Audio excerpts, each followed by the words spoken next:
మా cousins and friends అందరం కలిసి 8 రోజుల మథుర బృందావన్ యాత్ర మొదలుపెట్టాం.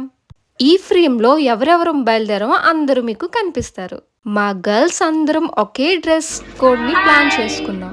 చలో వృందావన్ రాధే రాధే. ట్రైన్‌లో ఖాళీగా ఉంటూ ఏం చేస్తామండి? ఆకలి మొదలైంది. దానికోసం మేమందరం మూఢి మిక్చర్ కలిపేసి అందరికీ షేర్ చేసుకొని తిన్నాం. మీరు ట్రైన్‌లో వెళ్ళేటప్పుడు ఎటువంటి స్నాక్స్ క్యారీ చేస్తారు? 1.5 డే జర్నీ తర్వాత మథుర రీచ్ అయ్యాం. అక్కడ 7 సీటర్స్ వ్యాన్ 2 బుక్ చేసుకున్నాం. వేద్ విహారీ ఆశ్రమంలో స్టే చేసాం. ఆ రోజు అందరం ఫ్రెష్ అప్ అయ్యి ప్రేమ్ మందిర్ దర్శించడానికి బయలుదేరాం.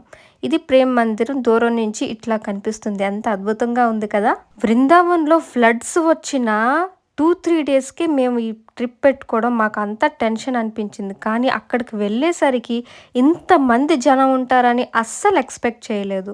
ప్రేమకి ప్రతిరూపమైన రాధాకృష్ణుల్ని చూస్తే ఇంకా మైమర్చిపోవాల్సిందే. నైట్ వ్యూ చాలా బావుంటుంది. కానీ 9 లోపల మాత్రమే దర్శించుకోవాలి. లేకపోతే మీరు మిస్ అయిపోతారు. ప్రేమ్ మందిర్ చూడడానికి కనీసం 1 అవర్ అయితే పడుతుంది. లైటింగ్స్‌లోని అది చూస్తే ఆ థ్రిల్లే వేరు. ప్యూర్ డివోషన్‌లో వెళ్ళిపోతామండి. అక్కడ అంత మంచి ఎన్వైర్న్‌మెంట్ ఉంటుంది. మా కజిన్స్ అందరం మేము సేమ్ డ్రెసెస్‌ని ప్లాన్ చేసుకున్నాం ట్రిప్‌కి ముందు. ప్రేమ్ మందిరంలో ఎక్కడ విన్నా మీకు రాధే రాధే హరే కృష్ణ, రాధే రాధే హరే కృష్ణ ఇదే వినిపిస్తూ ఉంటుంది. ఇది మా ట్రిప్‌లో మొదటి రోజు అనుభవం.